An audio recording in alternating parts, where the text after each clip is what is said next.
का, जिसे आप अपने घर में रखते हैं तो इस प्रकार के चमत्कार होते हैं। ये पंख सभी लोगों को अपने घर में जरूर रखने चाहिए।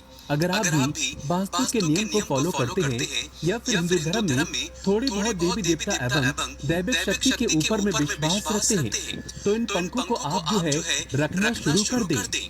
और आप जिस दिन रखेंगे दोस्तों, उसी दिन से ही आपके जीवन में खूब तरक्की होना शुरू हो जाती है। दोस्तों, ये जो पंख बताऊंगा, इस पंख को रखने से दुश्मनों को आप जो है मौत के घाट भी उतार सकते हैं। जिसके पास ये पंख होते हैं वो सब कुछ देख सकता है, अर्थात किसी के भूत भविष्य वर्तमान भी देखने की सिद्धि प्राप्त कर सकते हैं। ये भी कहा जाता है कि इस पंख को रखने से स्वयं दोस्तों आप अपने आप को दैव्य तुल्य मान सकते हैं, अर्थात आपका कोई बाल बाका नहीं कर पाएगा। और इस पंख की महिमा स्वयं देव ऋषि नारद ने की है, ऋषि गण ने की है। समस्त देवताओं ने इसके पंख का गुणगान किया है। आप मेरी वीडियो के टाइटल थंबनेल देख ही चुके हैं। आज मैं आप लोगों को जिस पंख के बारे में बताने वाला हूँ दोस्तों, इस पंख के बारे में कहा जाता है कि अगर ये पंख नहीं होते तो वेद पुराण जैसे दिव्य ग्रंथ आज हमारे बीच में नहीं होते, अर्थात वेद पुराण भी इसी पंख के माध्यम से लिखे गए हैं। दोस्तों, आज मैं आप लोगों को जिस चमत्कारिक पंख के बारे में बताऊंगा, ये बहुत ही ज्यादा गुणकारी, बहुत ही ज्यादा चमत्कारिक है। और दोस्तों, ये पंख आपको बहुत ही साधारण सी पूजन पाठ की दुकान में मिल जाएंगे, या फिर इस पंख को आप जो है ढूंढने के लिए निकल पड़ेंगे तो भी मिल जाएंगे। दोस्तों, मैं आप लोगों को जिस पंख के बारे में बताऊंगा, ये पंख चमत्कारों से, चमत्कारिक शक्तियों से भरे हुए हैं।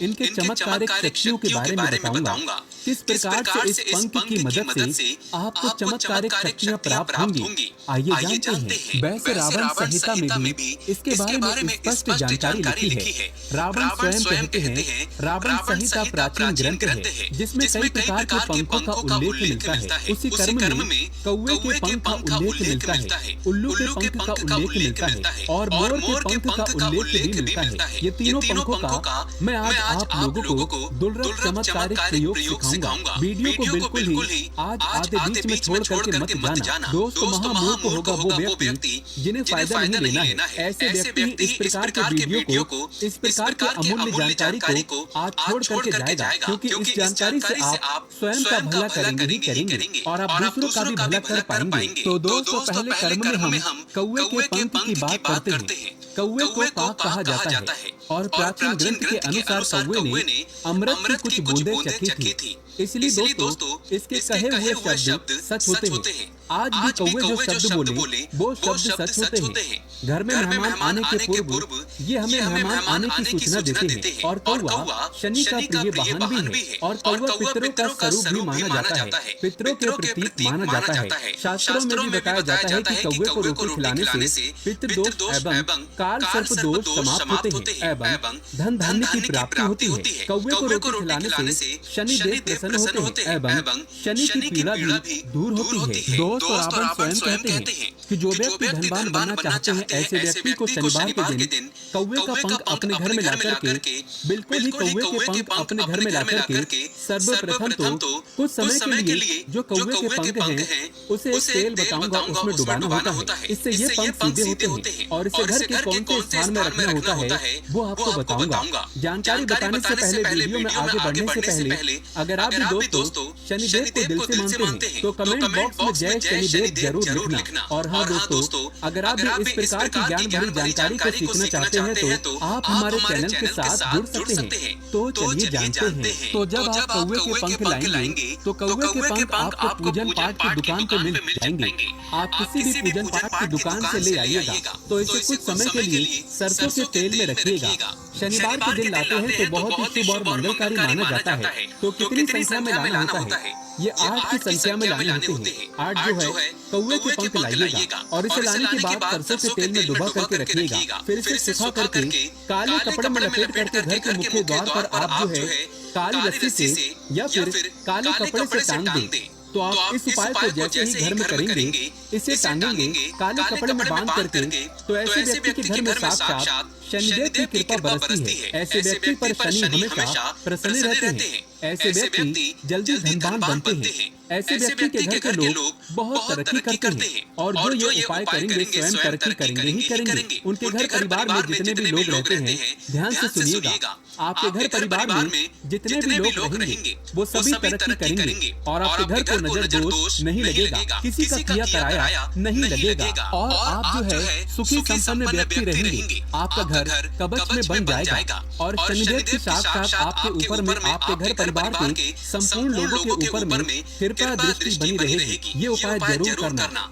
इस उपाय को करने से चूकना मत। ये उपाय इतना प्रभावी है जिसका रिजल्ट प्रत्येक लोगों को मिलता ही मिलता है। दोस्तों, इसके बाद उल्लू के पंखों के बारे में भी जान लेते हैं। तो दोस्तों, उल्लू के पंखों को, क्योंकि उल्लू माता लक्ष्मी का प्रिय वाहन है। उल्लू कौन है? उल्लू माता लक्ष्मी का प्रिय वाहन है और तंत्र शास्त्रों में उल्लू का अत्यधिक प्रयोग होता है। दोस्तों, आज भी कई तांत्रिक लोग उल्लू के माध्यम से धन वर्षा करने की बात कहते हैं। हो सकता है कि उल्लू के माध्यम से धन वर्षा होती हो, लेकिन उल्लू चमत्कारिक शक्तियों से भरा होता है, क्योंकि ये माता लक्ष्मी का प्रिय वाहन है। इसलिए इसमें अनेक प्रकार की चमत्कारिक शक्तियाँ होती हैं। तो उल्लू के पंख को भी लाकर के सर्वप्रथम तो आपको इसे 5 की संख्या में लाना होता है। पूजन पाठ की दुकान में जाइए, आपको मिल जाएगा। तो 5 उल्लू के पंख लाइए और इसे दूध में डुबा करके श्वेत वस्त्र में बांध करके, इसके साथ में गोमती चक्र है, कौड़ी है, चांदी की चाबी है, ये रखिएगा। या फिर आप चाहें तो इसका दूसरा प्रयोग बता रहा हूँ, वो करिएगा। आप उल्लू के पंख लाइए, इसे शुक्रवार के दिन लाना, साक्षात घर में लक्ष्मी को लाने के बराबर है। तो उल्लू का पंख लाना है।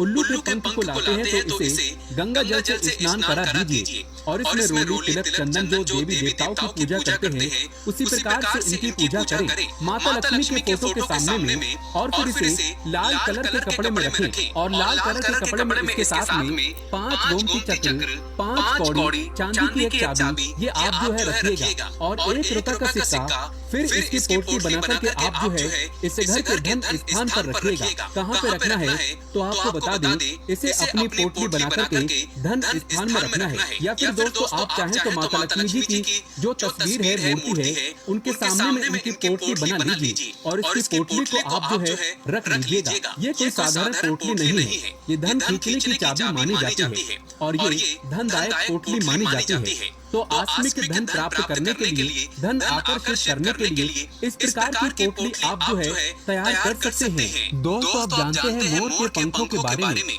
मोर के पंखों के बारे में मैं आप लोगों को अपने चैनल के माध्यम से कई जानकारी बता चुका हूँ। मोर के पंख भी चमत्कारिक शक्तियों से भरे होते हैं और मैं वीडियो में पहले भी बताया हूँ कि जितने भी बड़े बड़े ग्रंथ लिखे गए हैं, जितनी भी बड़ी बड़ी पुस्तक लिखी गई है प्राचीन समय में, वो मोर पंख के माध्यम से ही लिखी गई है। मोर के पंख से ही प्राचीन समय में कलम बनाए जाते थे। तो दोस्तों, मोर के पंखों को किस दिन लाना होता है आइए जानते हैं। क्योंकि जो मोर है इसे विद्या का प्रतीक माना जाता है। माता सरस्वती का ये वाहन है और माता सरस्वती को प्रसन्न करना चाहते हैं तो एक काम जरूर करिएगा। क्योंकि दोस्तों, सरस्वती प्रसन्न है तो लक्ष्मी भी मिल जाती है। तो इसे बुधवार के दिन आप जो है पूजन पाठ की दुकान से लाइएगा और आपको 2 मोर पंख लाना है, इससे ज्यादा नहीं लाना है। तो इसे बुधवार के दिन लाना है और विशेष रूप से धूप का धुआं दिखाना है। और इसे आप चाहें तो अगर कोई विशेष मनोकामना हो जिसमें आप चाहते हैं कि आपको तरक्की प्राप्त हो जाए, तो इसे आप तुलसी की जड़ की मिट्टी में दबा सकते हैं। तुलसी की मिट्टी में अगर आप इसे दबा करके रखेंगे तो घर में सुख शांति का वास बना रहेगा। दोस्तों, दूसरा इसका प्रयोग है कि अगर आप चाहते हैं कि जहाँ भी जाइए आपको तरक्की मिले, तो मोर का पंख आप अपने पर्स में हर हाल में रख लें और इस मोर के पंख में इत्र लगाइएगा। इत्र लगाने के बाद इसे माता सरस्वती के सामने में भेंट कर दीजिए। माता सरस्वती नहीं है तो कोई बात नहीं, इत्र लगा करके हनुमान जी महाराज उनके सामने में इसे समर्पित कर दीजिए। या फिर कोई इष्ट आप जिसे मानते हैं उनके सामने में समर्पित कर दीजिए और आप जो है इसे अपने पर्स में रखना शुरू कर दें। दोस्तों, आप देखना, आप जहाँ भी जाएंगे वहाँ पे नकारात्मक शक्ति, अपवित्र शक्ति शक्ति आपका बाल बांका भी नहीं कर पाएगी। जिस भी क्षेत्र में जहाँ भी जाइएगा आपको सफलता मिलना शुरू हो जाएगी। दिन दुगनी रात चौगुनी आपको तरक्की मिलेगी। और इसका एक गुप्त प्रयोग और भी बता रहा हूँ, ध्यान से सुनिएगा। अगर आप एक स्टूडेंट हैं या फिर आपके घर परिवार में पढ़ने लिखने वाले बच्चे हैं, तो उसके कक्ष में दो मोर के पंख आपस में ये जुड़े हुए मोर के पंख आपको टांगना है। अर्थात जहाँ पे बच्चे लोग पढ़ाई करते हैं